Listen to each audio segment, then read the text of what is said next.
देवं कंसचानूरमर्दनं देवकी परमानन्दं कृष्णं वन्दे जगद्गुरुं मूकं करोति वाचालं पङ्गुं लङ्घयते गिरिं यत्कृपातमं वन्दे परमानन्दमाधवम्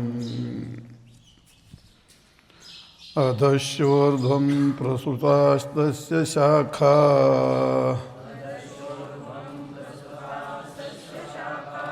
अधश्चोर्ध्वं प्रसृतास्तस्य शाखा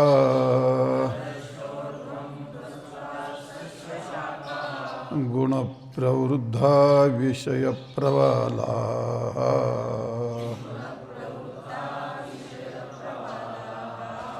गुणप्रवृद्धा विषयप्रवालाः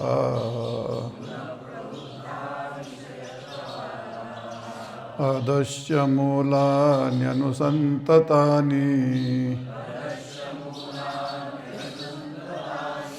अधश्च मूलान्यनुसन्ततानि कर्मानुबन्धीनि मनुष्यलोके कर्मानुबन्धीनि मनुष्यलोके अधश्चोर्ध्वं प्रसृतास्तस्य शाखा गुणप्रवृद्धा विषयप्रवालाः अधश्च मूलान्यनुसन्ततानि कर्मानुबन्धीनि मनुष्यलोके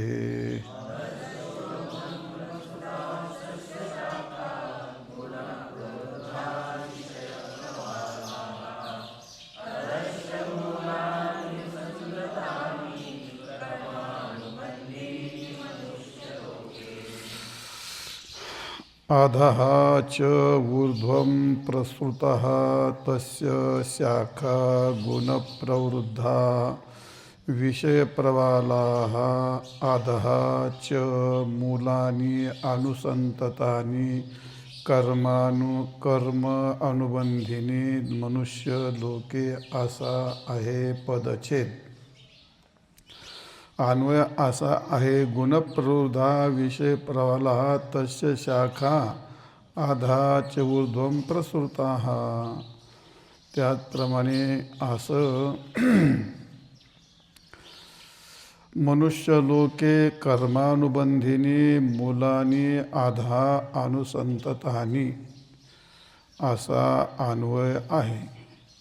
अर्थ असा आहे गुणप्रवृद्धान विषय प्रवाला.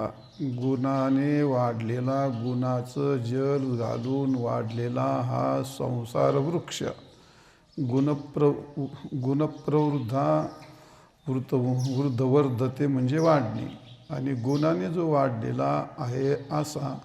आणि विषय प्रवाला हा म्हणजे विषयरूपी पानं ज्याला आली आहेत, कोवळे कोवळे पानं झाडाला येतात पल्लवी, ते असे विषयरूप पाला ज्याला आलेला आहे.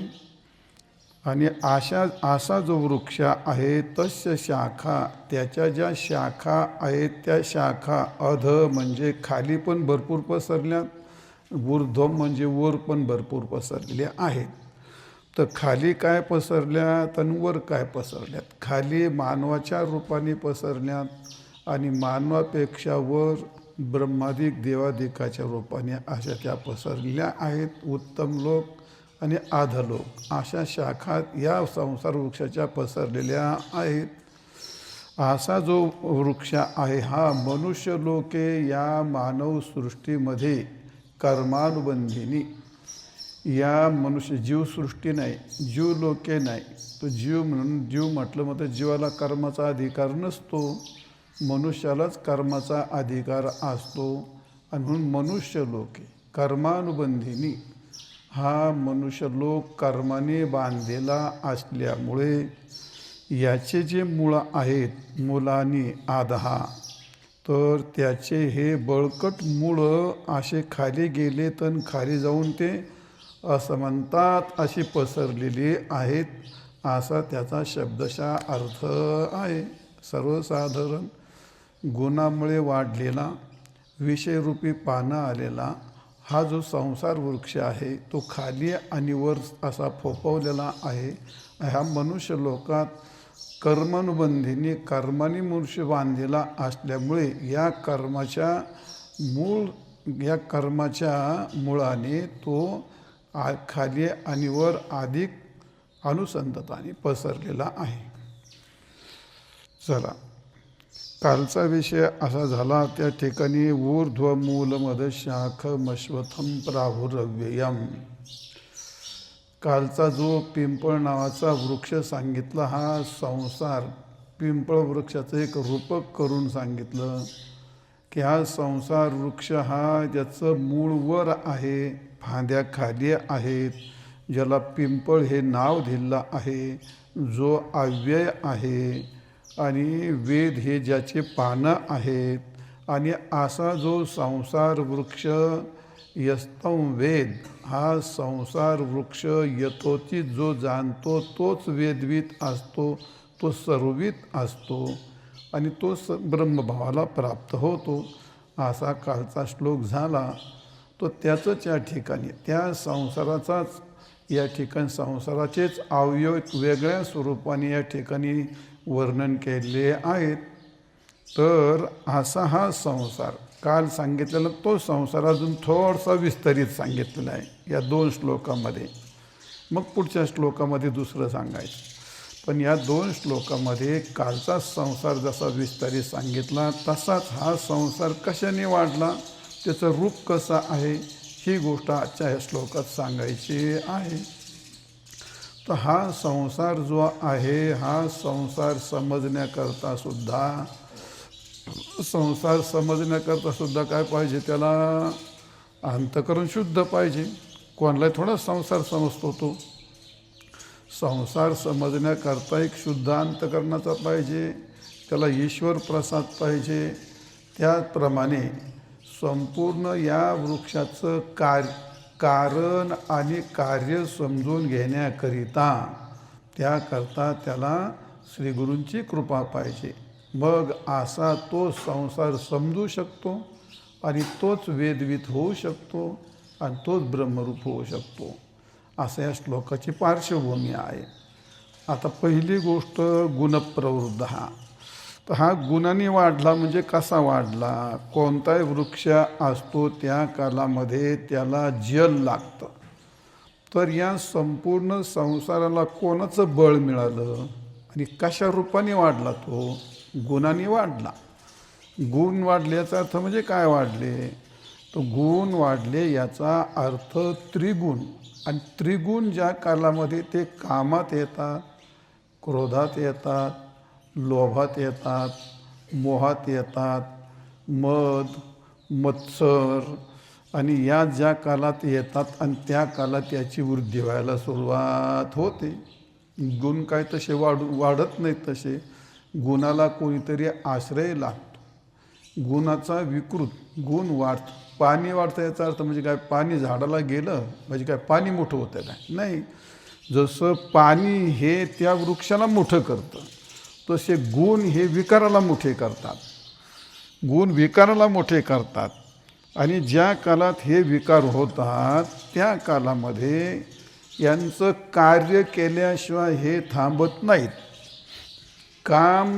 गुणांनी काम निर्माण झाला, त्या कामात 3 प्रकारचा काम होतो, 3 प्रकारचा क्रोध होतो, 3 प्रकारचा लोभ होतो, 3 प्रकारचा मोह होतो, 3 प्रकारचा मद मत्सर होतो. जे काही होतं ते सगळं 3 प्रकारचं होतं, कारण गुणच 3 आहेत. आणि मग 3 प्रकाराने झाल्याच्या नंतर त्याचा स्फोट होतो.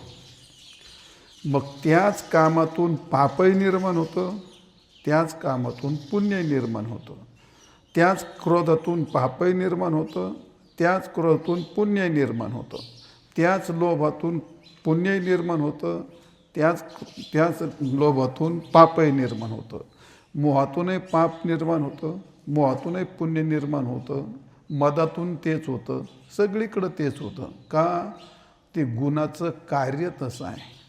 1-2 तुम्हाला उदाहरणं सांगली म्हणजे आपल्याला लक्षात येईल. कामाची गोष्ट आहे. माझेनी कामी सकाम. ज्या माणसाला परमार्थ करायची इच्छा झाली, तीर्थयात्रा करायच्यात, सेवा करायची, भजन पूजन, हा एक प्रकारचं कामच आहे. पण त्या कामातून पुण्य निर्माण होतं. म्हणजे याचा अर्थ विधिवत काम हा पुण्य निर्माण करतो आणि निषिद्ध काम हा पाप निर्माण करतो. तशीच गोष्ट आहे. एखाद्यावर अत्याचार होऊ लागला, कोणी गो हत्या करू लागला, कोण स्त्री हत्या करू लागला, कोण एखाद्या बाईला त्रास देऊ लागला, त्या काळात तुम्ही जर क्रोध वापरला तर तो क्रोध तुमचा पुण्य देईल ना. तो म्हणजे क्रोधातून पुण्य पण निर्माण. तुम्ही ज्या काळात तोच क्रोध जर त्यांनी हिंसा केली तर त्या हिंसेतून पाप पण होऊ शकतं. म्हणजे क्रोध हा पुण्य आणि पाप दोन निर्माण करतात. लोभाची गोष्ट तशीच असते. लोभ हा विकार असा आहे, जर तुम्हाला सदाचार, सत्कर्म, परोपकार याचं जर खूप का भजन की परमार्थ करण्याचा जर तुम्हाला खूप लोभ सुटला असेल तर ती चांगलीच गोष्ट आहे ती. पण एखाद्याचं लुबाडायचं असेल तर ती वाईटच गोष्ट आहे ती. मग तसं प्रत्येक विकारामध्ये गुण येतात. सत्वगुण येतो त्या कालामध्ये, तिथं तो पुण्य निर्माण करतो. रजतम येतात त्या कालामध्ये तो पाप निर्माण करतो. याला म्हणतात गुणप्रवृद्धा. असा गुणांनी तो विकारात जातो आणि विकारात गेल्यानंतर तो पाप आणि पुण्य या रूपाने, कार्यरूपाने असा तो वृद्धा, असा तो विस्तारित होतो. आणि मग त्याच्या पुढची गोष्ट, पहिला टप्पा काय सांगितला? गुण. दुसरा टप्पा काय सांगितला? विकार. आणि विकारातून नंतर काय आलं? त्याचा पाप आणि पुण्य. आणि चौथ्या टप्प्यात काय जाईल? ते गती आणि अधोगती.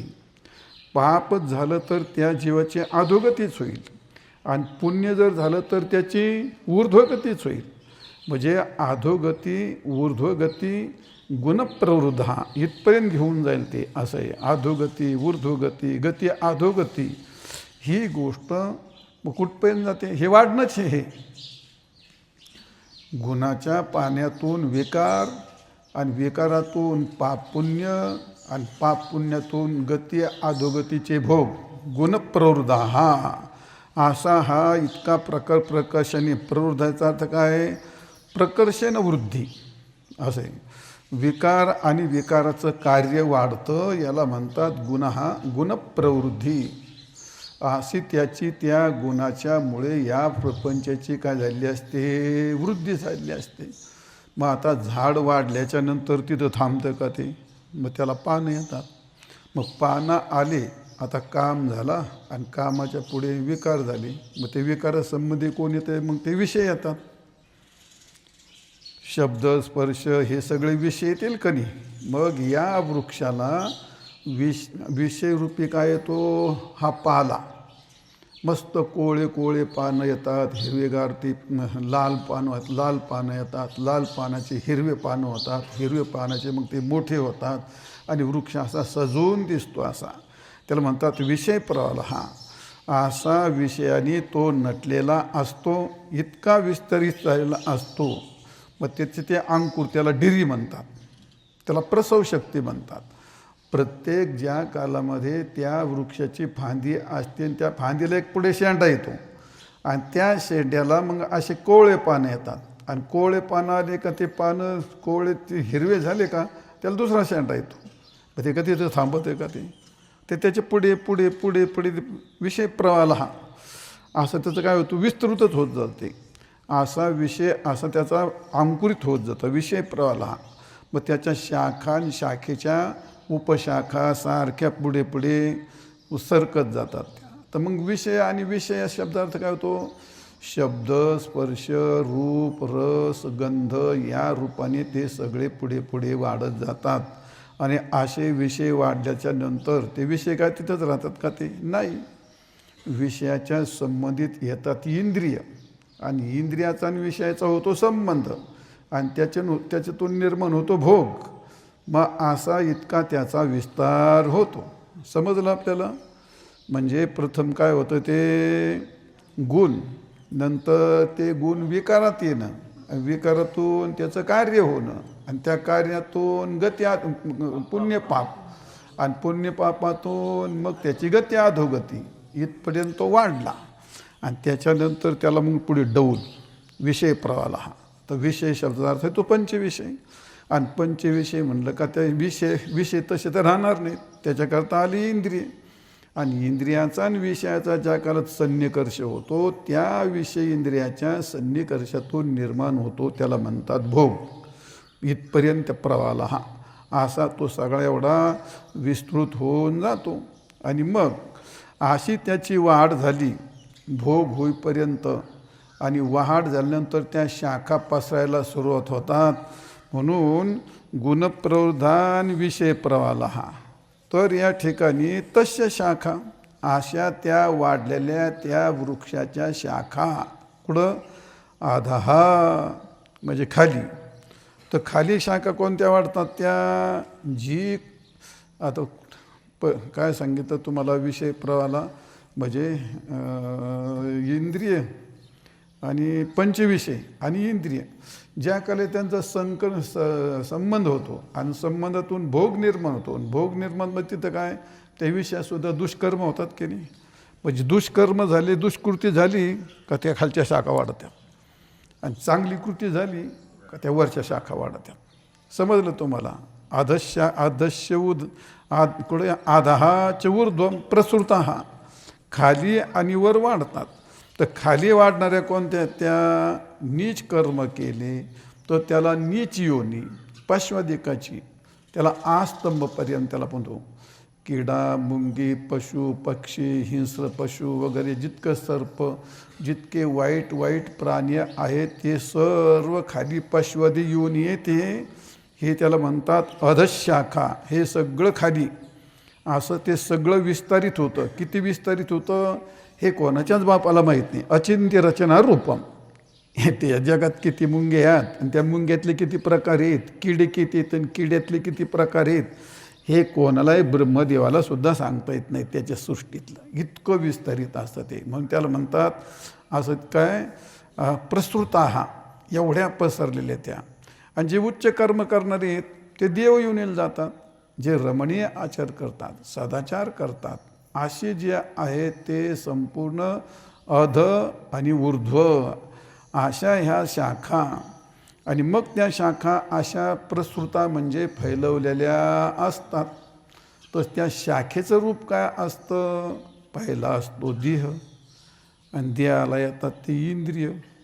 शाखेचं रूप देह आले इंद्रिय आले इंद्रियाला विषय आले विषयासंबंधी भोग आले. हे भोग आल्यानंतर त्या भोगातून गती अधोगती या सर्व या वृक्षाला घातलेलं पाणी आहे ते गुणाचं जल. आणि मग त्याने असा सगळा एवढा याचा विस्तार झाला असा वरच्या ओळीचा अर्थ आहे.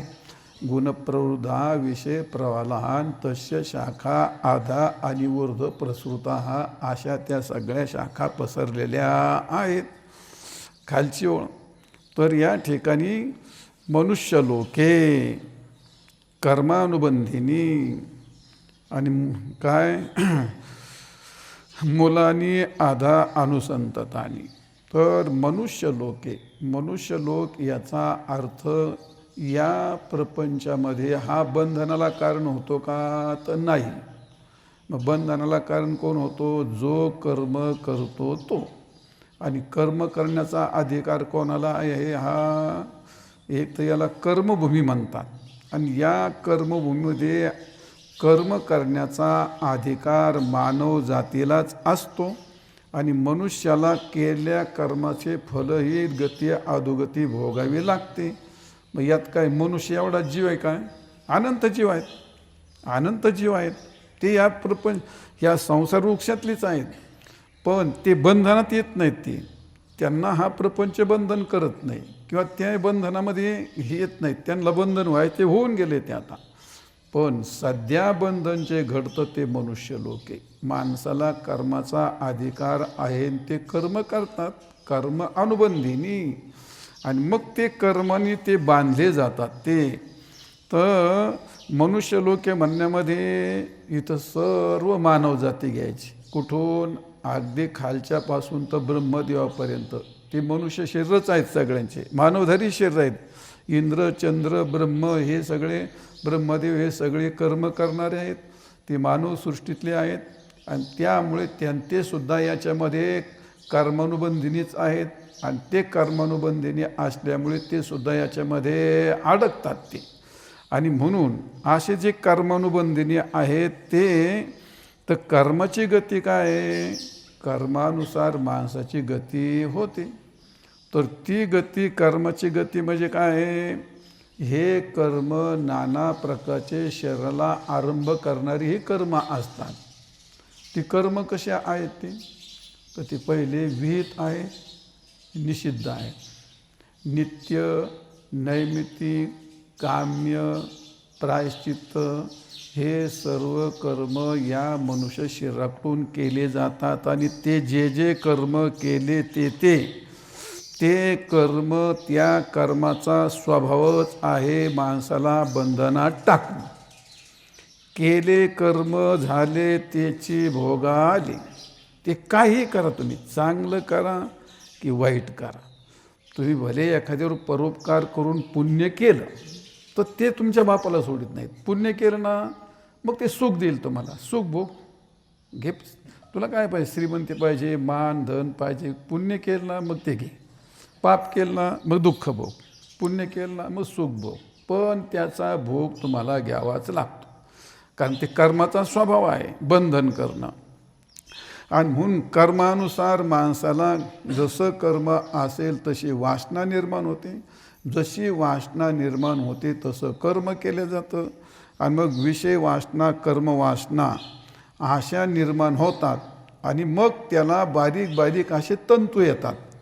कोणते, त्या मुळाला, मग त्या वासनाला अहंता ममता असे तंतू असतात.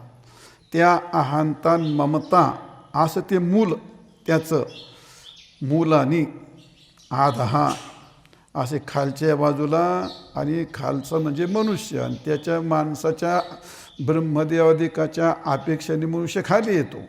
आणि माणसांच्या दृष्टीने मानवसृष्टीच्या दृष्टीने इंद्र चंद्रादिक देव हे कसे आहेत, वर येतात. म्हणून त्यांना म्हणलं आधा. वर आणि खाली असे सगळ्यांचे मूळ असे खोल गेलेत, जे न दिसणारे. मूळ कधी दिसत नाहीत ना. मग तशा वासना दिसतात का? वासना दिसत नाहीत. अहंता दिसते का? दिसत नाहीत. ममता दिसते का? दिसत नाहीत. ममता, आसक्ती, वासना या गोष्टी न दिसणाऱ्या याला म्हणतात मूल. याला म्हणतात मूल. जसे झाडं असे वर वाढतात ना, तसे हे मूळ असे खाली अनुसंतताने इतके जमिनीत खोल गेलेत. म्हणून पिंपळाचं घेतलं ना, 2 किलोमीटर जात. आता मिरची झाड उपटलं तर एवढा बुचका तेवढंच उठत, त्याच्या मुळे तेवढ्या असतात त्या. पण पिंपळा झाड का तसं आहे का? पिंपळा झाड 2-2 किलोमीटर जातं ते. याला म्हणतात अनुसंततानी. आणि कोणत्या रूपाने मूळ दिसत नसतात. मूळ दिसत नसतं, शाखा दिसतात. दिसणारं तुम्हाला सांगितलं, गुणप्रवदा विषय प्रवाला त्या शाखा. मग शरीर आलं, इंद्रिय आले, विषय आले, हे सगळे तुमच्या इंद्रियाचे विषय होऊ शकतात. पण जे मूल असतात ते वासना, भावना, अहंता या आसक्ती या हे मूळ असतात. असे जे मूल आहेत ते आधा, ते असे खाली घुसलेत ते असे. आणि ते खाली घुसले म्हणजे या मनुष्य लोकांनी कर्म केले, कर्माने तो बंधित झाला.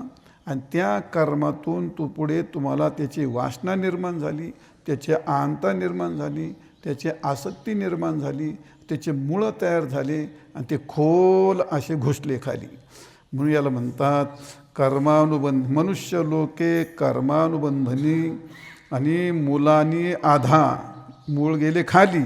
आणि अनुसंततानी, जसा वृक्ष वर वाढतो तितकाच खाली वृक्ष वाढलेला असतो. सृष्टीचा नियम आहे तो. जितकी झाडाची उंची असते तितकीच खाली त्याची उंची असते. मुळं त्याचे असे वाकडे असतील, खोल असतील, मुळं तितक्याच अंतराचे असतात ते. हे जर 15 फूट असेल तर कदाचित मूळ त्याचं 17 फूट असू शकतं. वरची उंची आणि खालची उंची त्याची सारखीच असते ती. आणि म्हणून असा हा वृक्ष गुणाने, गुणाचं जल घातलेला, विषयाची पल्लवी आलेला, अशा त्याच्या विस्तृत देह इंद्रियादिकाच्या शाखा निर्माण झाल्या. आणि मग ते वर गेल्या देवादिकाच्या रूपाने, आणि खाली आल्या त्या मनुष्याच्या रूपाने. आणि खाली मनुष्याच्या रूपाने आल्यानंतर त्याने केले ते कर्म. कर्माने त्या बंधी झाल्या, कर्माने जीव बांधल्या गेला आणि त्या कर्मातून निर्माण झाल्या अहंता ममता ह्या वासना आहेत आणि त्याचे ते मुळं तयार झालीत आणि ते या जमिनीमध्ये अत्यंत विस्तृत पसरलेले आहेत. असा हा संसार म्हणजे पूर्ण हे ब्रह्मांडरूपी असा संसार भगवंतांनी या 2 श्लोकामध्ये याला म्हणतात आध्यारूप. याला काय म्हणतात? आध्यारूप. रज्जूच्या ठिकाणी सर्प आहे का? तर नाही. मग रज्जूच्या ठिकाणी सर्प दिसतो, मग का दिसला? बंदा अंधकार होता, अज्ञान होतं, ही सगळी प्रक्रिया करायची आणि रज्जू ठिकाणी सर्प दिसतो हे सिद्ध करायचं. याला म्हणतात आध्यारूप. आणि नंतर सांगायचं मग रज्जूच्या ठिकाणी सर्प असू शकत नाहीत आणि मग त्याची पुढची प्रक्रियाला म्हणतात अपवाद. आध्यारोप याचा अर्थ म्हणजे पहिलं सिद्ध केला, प्रपंच आहे तो एवढा विस्तरित आहे, त्याची अशी रूप आहेत, अशी गोष्ट आहे. हा झाला त्या प्रपंचाचा आध्यारोप, म्हणजे आधी त्याला आरोप केला त्याचा. आणि आता त्याचा करायचा आहे अपवाद. आता प्रपंच कसा नाही ही गोष्ट सांगायची. जी गोष्ट नाही ही सांगायची त्याच्याकरता आहे ही सांगावी लागते.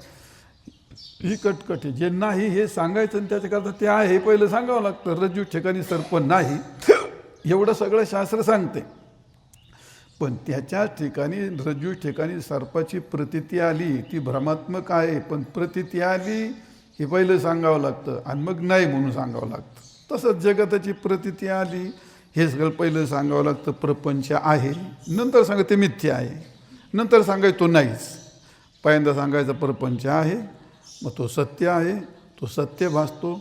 नंतर प्रयत्न करून तरी सत्य नाही, तो मिथ्या आहे. मग मिथ्या वृत्तीला समजलं कारण त्याच्यानंतर सांगायचं मिथ्या पण नाही, म्हणजे जवळजवळ तो नाहीच, ही गोष्ट सांगायची असते. असा या 2 श्लोकामध्ये भगवंतांनी अध्यारोप केला आहे. आता या ठिकाणी अपवाद करायचा आहे पुढच्या श्लोकामध्ये. प्रपंचाचा आता निरसन.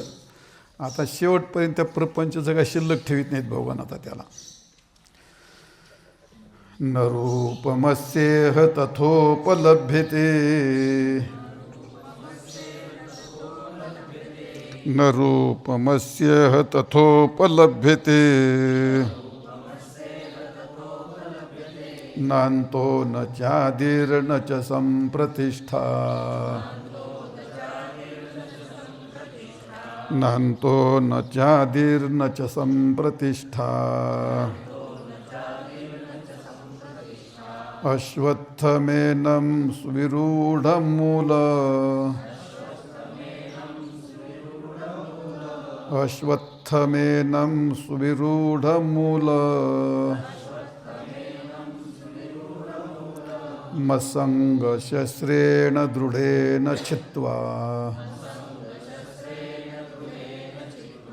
मसङ्गशस्त्रेण दृढेन छित्त्वा.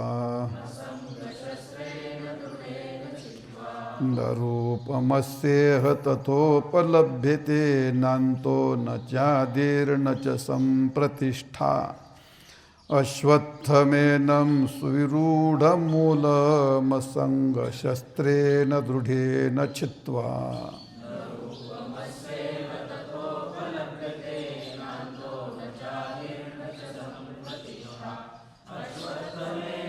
सुविरूढमूलमसङ्गशस्त्रेण दृढेन छित्त्वा. न रूपम अस्य यः तथा उपलभ्यते, न अन्तः न च आदिः च सम्प्रतिष्ठा. अश्वत्थं येनं सुविरूढमूलम् असङ्गशस्त्रेण दृढेन छित्त्वा. असा आहे पदच्छेद. अन्वय असा आहे, अस्य रूपम तथा यह न उपलभ्यते. एक तुकडा झाला.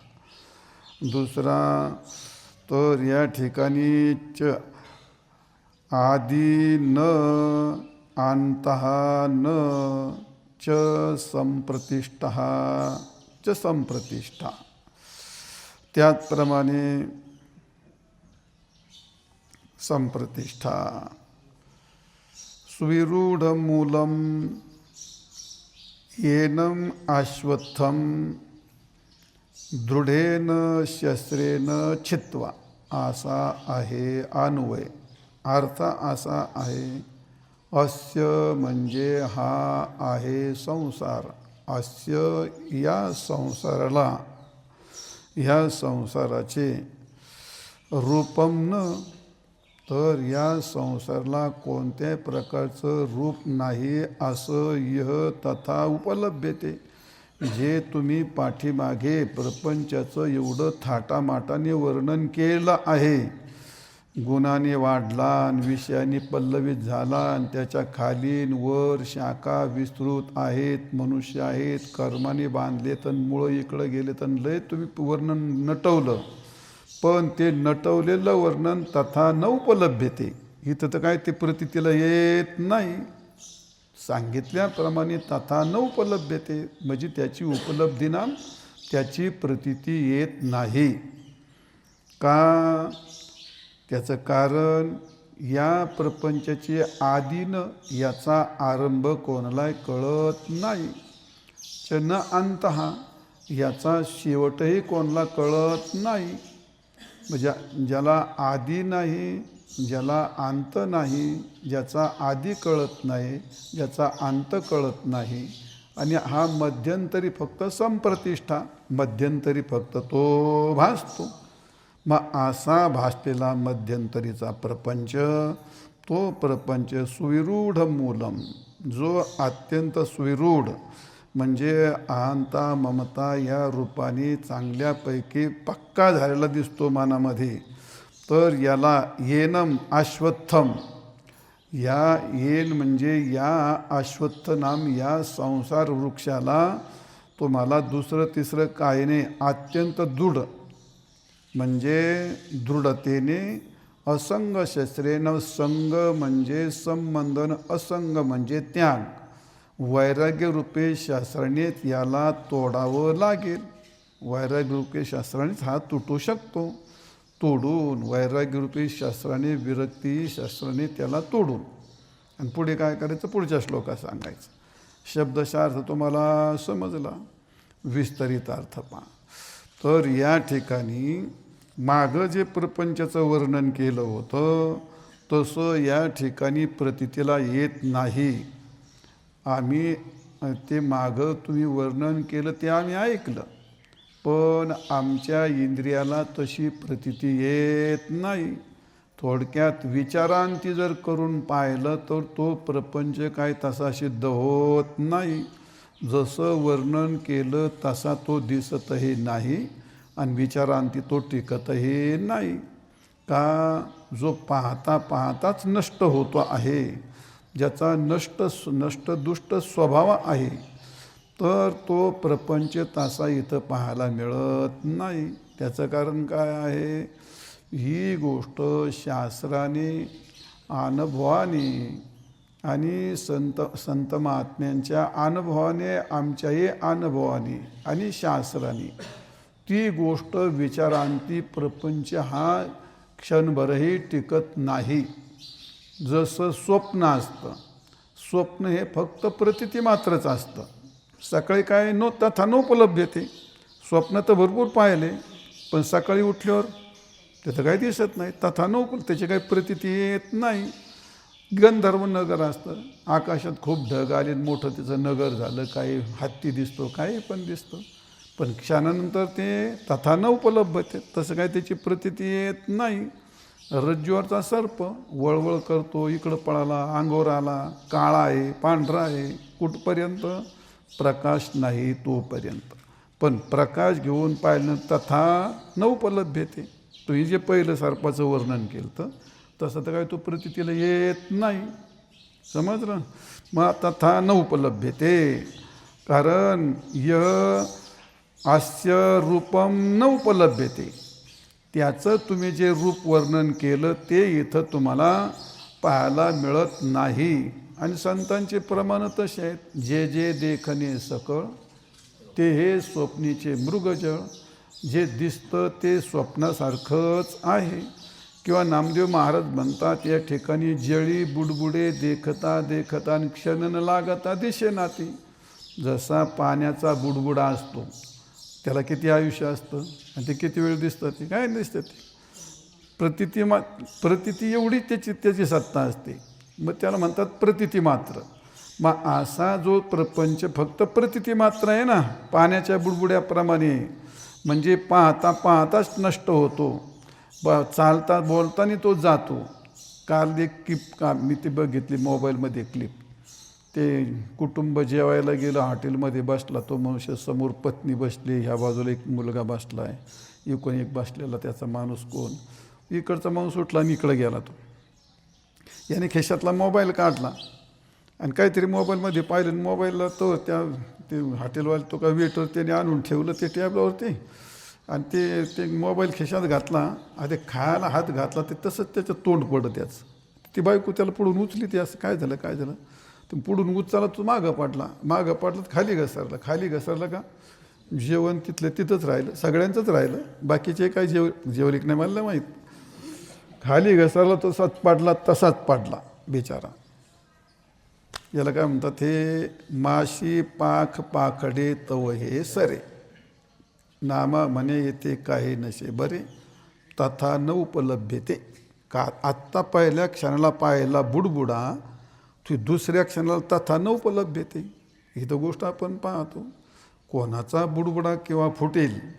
माणूस हे, जनावर हे, झाड हे, कोणतं झाड कधी उठन, कोणतं जनावर कधी मरेल, कोणत्या माणसाला कधी, काही त्याचं कशाचंच निशिक्षण भंगूर नाही भरोसा. याचा अर्थ कधी म्हणजे त्याचा बुडबुडा फुटायला त्याला बस सकाळ दुपार संध्याकाळ असं काय ठरलेलं नाही.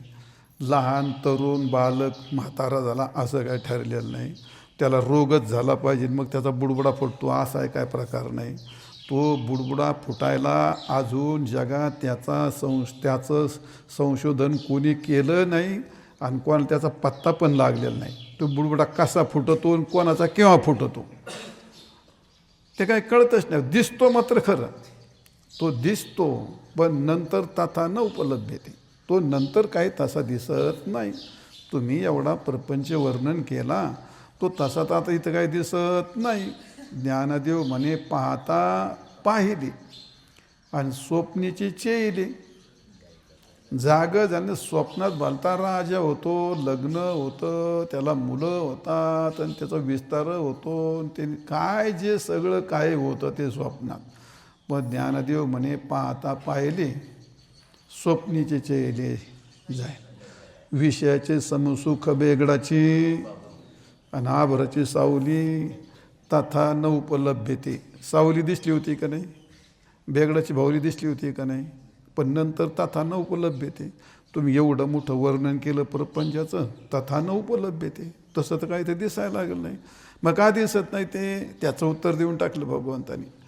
त्याचं उत्तर दिलं, ते न दिसण्याचं कारण प्रपंचाला न आदी न अंत. आधी का नाही, तर त्या प्रपंचाचं कारण काही सापडत नाही. पहिला मुद्दा काय आहे, या प्रपंचाचं नेमकं कारण काय आहे हे सांगता येत नाही. प्रपंचाचा आरंभ कधी झाला हे काही सांगता येत नाही. 2. तिसरी गोष्ट, प्रपंच कोणत्या काळात झाला हेही कोणाला सांगता येत नाही. 3. चौथी गोष्ट, याचं ठिकाण स्थान कोणाला सांगता येत नाही. 4. आणि 5वी गोष्ट, याचा कर्ता कोण बसला आहे हे पण सांगता येत नाही ना. कोणी केला आहे प्रपंच, ना त्या कर्त्याचं ज्ञान नाही, ना त्या कालाचं ज्ञान नाही, ना त्या कोणत्या देशात सुरुवात झाली त्या देशाचं ज्ञान नाही, कालाचं ज्ञान नाही, देशाचं ज्ञान नाही, त्याच्या आरंभाचं ज्ञान नाही, त्याच्या मूळ कारणाचंही ज्ञान नाही. याला काय म्हणतात, आदी न. याचा आधी आरंभ सांगताच येत नाही कोणाला. काय त्याचा कर्ता सापडत नाही, कारण सापडत नाही, काही स्थान सापडत नाही, कोणत्या काळात झालं हे सापडत नाही. याला म्हणतात आदी न. या प्रपंचाला कोणत्याही प्रकारचा आदी नाही. समजलं. पुढे अंतहा न, त्याचा अंतच नाही.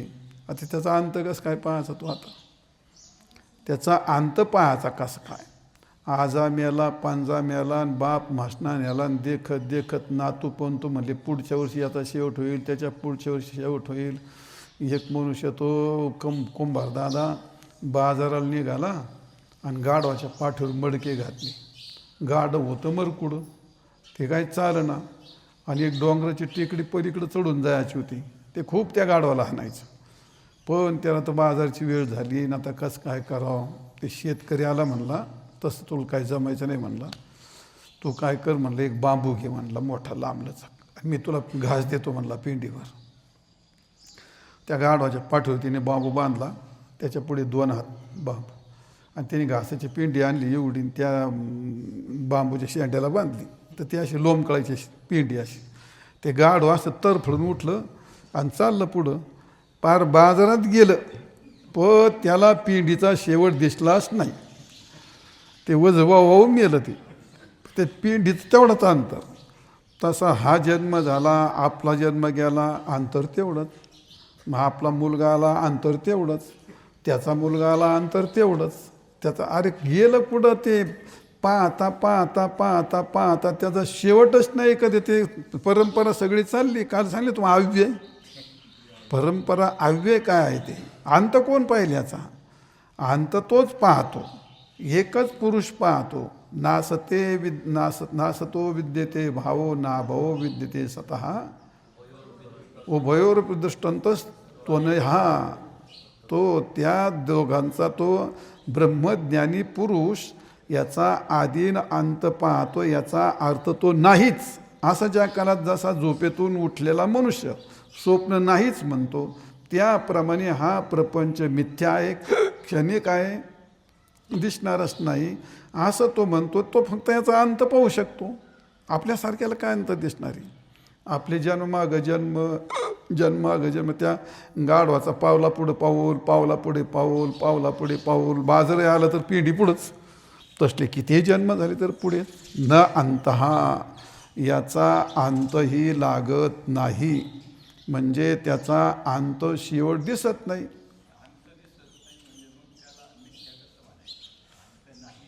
नाही अंत नाही. अंत नाही म्हणजे कुठपर्यंत अंत नाही. तो पण जोपर्यंत तुम्ही सत्य समजताय ना ते संपलेला पुढे. मग तुम्हाला ते सांगतात जो मी ज्या काळात तुम्ही मिथ्या म्हटले तो संपलाय त्याचा. आता श्लोक ना सतो विद्यते भावा ते काय म्हणलं. हां नाही हे मुळातच भासमान आहे ना ते. त्याच्यामुळे त्याला नाही म्हणायचं तात्पर्य म्हणजे आधी नाही ना अंत नाही, त्याला काही नाही. ते जोपर्यंत तुम्हाला भ्रम आहे तो त्या रजू ठिकाणी सर्प कवर पडला आहे, तुमच्या डोक्यात जोपर्यंत भ्रम आहे तोवर तो आहे. पण जर एकदा बॅटरीन पाहिलं अरे दोरी, विषय संपला नाही, तिथं अंत झाला त्याला. पण कोणला? ज्याने दोरी पाहिली त्याला. आणि बाकीचे सर्पच म्हणणार कवर बी. जन्माचे जन्म गेले तरी सर्पच नाही सर्पचे म्हणणार तिथं. पण ज्याने दोरी पाहिली त्याचा संपला तिथं. तशी गोष्ट आहे. आणि मग तो आधी नाही आणि अंत नाही नाही का तो नाही. समप्रतिष्ठा मस्त डौलदार उभा आहे. कुठपर्यंत डोक्यात भरम आहे ना आहे म्हणून. समप्रतिष्ठा सम्यक प्रतिष्ठा योग्यरीतीने आहे म्हणजे ते. दोन उपसर्ग आहे, सम आणि प्र. स्थातिष्ठती म्हणजे स्थिर राहणे. स्थिर दिसतो आपल्याला. प्रपंच काय गेला असं थोडं दिसतो. म्हणणं तर स्थिर जर दिसला नसता कशाला बँकेत पैसे टाक, कशाला लग्न करतो तो, बंगले कशाला बांधील, हे कुठं नाही आलं का त्याला स्थिर वाटतोय तो. प्रपंच स्वप्नात स्थिर जर त्याला स्वप्न स्थिर वाटलं नसतं तर त्याने स्वप्नात लग्न केलं असतं का? स्वप्नात स्वप्न कधीही खरं वाटत खोटं वाटत नाही, खरंच वाटतं. स्वप्नात तो मारामारी पण त्याच्या बायकोला एखाद्याने जर काही शिव्या दिल्या तो त्या एखाद्या माणसाला मारतो की नाही. त्या मग का मारतो तो? किंवा त्याचं कोणी काय घेतलं, चोरी केली, त्याला मारतो तो. अंगावर कुत्रा आलं तर कुत्र्याच्या मागं लागतो की नाही का? त्याला तिथं ते खरं वाटतं. समप्रतिष्ठा. स्वप्नात स्वप्न हे मस्त प्रतिष्ठित असतं, त्याला ते खरंच वाटतं, तिथं सगळ्या क्रिया करत. तशीच गोष्ट इथं सुद्धा जागृतीमध्ये समप्रतिष्ठा योग्य रीतीने तो आपल्या बुद्धीमध्ये स्थित आहे. ज्याला आधी नाही, ज्याला अंत नाही, पण तरी समप्रतिष्ठा. मध्यंतरी मात्र तो चांगल्यापैकी दिसतो. त्याचं कारण काय आहे? ज्याला आदी नसते, ज्याला अंत नसतो, तो आदी आणि अंत याचा प्रतियोगितावान असतो. तुम्हाला एक झेपतं का? पाहत, ज्याला आदी अंत नसतो तो त्या दोघांचा प्रतियोगिवान असतो, तो प्रतिष्ठित असणारा. तर सांगतो तुम्हाला, समजलं तर पहा तुम्ही. म्हणजे आता प्रपंच आहे, प्रपंचाला काय नाही, आदी नाही. म्हणजे आदीमध्ये काय? तो अभाव. कोणाचा? या प्रपंचाचा. आदीमध्ये काय? त्याचा अभाव. आणि त्याला अंत नाही, म्हणजे भविष्यात तो नाही. भविष्यात काय सांगायचं आहे? अभाव. कोणा सांगायचं आहे? प्रपंचाचा. मध्ये दिसतो ना. पण त्याचा भूतकाळात काय आहे? अभाव. त्या अभावाचं प्रतियोगी कोण आहे? हा प्रपंच. आणि भविष्यात तो नाही, म्हणजे भविष्यातला भविष्याच्या अभावाचा प्रतियोगी कोण आहे? मग जो वर्तमान दिसतो तो भूत आणि भविष्याचा प्रतियोगी असतो. ज्याचा भूतकाळात अभाव सांगायचा, ज्या भविष्यकाळात अभाव सांगायचा. आणि दोन्ही अभावाचा प्रतियोगी कोण आहे? तो भ्रमात्मक का असेना, पण संप्रतिष्ठा मध्यंतरी भासणारा हा दोन्हीचा आदी आणि अंत याचा अभावाचा हा प्रतियोगिवान असतो तो. आणि मग असा संप्रतिष्ठा वंद्या पुत्राप्रमाणे. तुम्हाला वंद्या पुत्राचा आरंभ सांगता येईल का? बरं, त्याचा शेवट सांगता येईल? आता तर झालंच नाही, ते शेवट कसं काय सांगावं त्याचा? पण मग मध्यंतरी तोंडात बसला ना तो वंद्यापुत्र. अरे वंद्यापुत्र नाही तर वंद्यापुत्र म्हणतो का? पण आलं ना ते काहीतरी सांगण्याकरता वंद्यापुत्र म्हणतोय तो. तोंडापुरतात तेवढा तो शब्दात बसला नाही तो. त्याला आदी नाही ना अंत नाही. असा वंद्यापुत्र, त्याला आदी अंत नसतो, पण प्रतिष्ठित मात्र शब्दाने प्रतिष्ठित असतो. शब्दाने तो प्रतिष्ठित असतो. तुमच्या लक्षात आली गोष्ट. त्याप्रमाणे संप्रतिष्ठा. समजलं? मग हा ज्याला रूप नाही तो हा प्रपंच इथं आम्हाला आमच्या रूपात अनुभवा. तथा त्याप्रमाणे न उपलभ्यते, म्हणजे उपलब्धी म्हणजे ज्ञान होणे. उपलब्धी म्हणजे काय होतं? त्याला प्रतीती म्हणतात. तसा प्रपंच प्रतीतीला येत नाही, ज्याला आदी नाही, ज्याला अंत नाही, पण संप्रतिष्ठा मध्यंतरी मात्र तो भासतो. समजली वरची वळ? खालची वळ. तर या ठिकाणी येनम, तर सुरूढ मूलम येनम अश्वत्थम. तर या ठिकाणी ज्याचे मूळ सुविरूढ झालेले आहेत, न दिसणाऱ्या अशा सांगितलंय मागं, ज्या वासना आहेत, अहंता आहेत, भावना आहे, ममता आहे, आसक्ती आहे, ह्या न दिसणाऱ्या ज्या बंधनाच्या बेड्या आहेत. मग आता त्या चांगल्या जरी असल्या वाईट जरी असल्या तरी ती बेडीच. सोन्याची झाली तरी बेडीच, आणि लोखंडाची झाली तरी बेडीच. गळफास घ्यायचा, रेशमाच्या दोरीने घेतला तरी मरशीलच, आणि काथ्याच्या दोरीने घेतला मग दोरीचा काय प्रश्न आहे तसा. भावना तुमच्या चांगल्या जरी असल्या, परमार्थाच्या जरी असल्या, आणि कशाही जरी असल्या, तर त्या भावना आहेत, वासना आहेत, ती आसक्ती आहे. आणि तिचे मुलं जे त्याला काय म्हणतात? सुविरूढ, चांगल्यापैकी रुढलेत खाली. कुठं? आधा अश्वत्थम म्हणजे कुठं? या संसाररूपी वृक्षाच्या मूल जे आहेत, अहंता ममता, त्या कशा गेल्या? त्या अशा सुविरूढ अशा खाली पसरलेल्या आहेत. म्हणजे त्याला म्हणतो त्या अनादी आहेत, आज्ञानजन्य आहेत. अशा त्या अनेक दिवसाच्या असल्यामुळे सुविरूढ अशा आहेत. आणि मग त्याला तुम्हाला त्याला तर त्या मुळात तर तोडायच्या. तुम्हाला ह्या कुरडी नाही चालायच्या. जे झालं आहे ते, जे तुमच्या काय म्हणतो आसक्तीने तयार झाल्यात, तर ते आसक्ती सोडावं लागेल. मग संघाला काय? फक्त असंग होणं. संघ धरला ना मनामध्ये, तो फक्त असंग नाही म्हणून एवढं सांगायचं आहे, नाही म्हणून एवढं समजायचं आहे. मग असं असंग शस्त्र हे मात्र दृढ करावं लागेल. त्याला म्हणतात वैराग्य असून चालत नाही. मग काय? धगधगीत ज्वाळ अग्नी जायचा. वैराग्य विरक्ती वाचून काही ज्ञानाशी तज्ञ नाही. माणसाला पहिली असावी लागते ती विरक्ती. आणि मग विरक्ती जर झाली तरच मग तुम्हाला पुढचा परमार्थ करता येतो.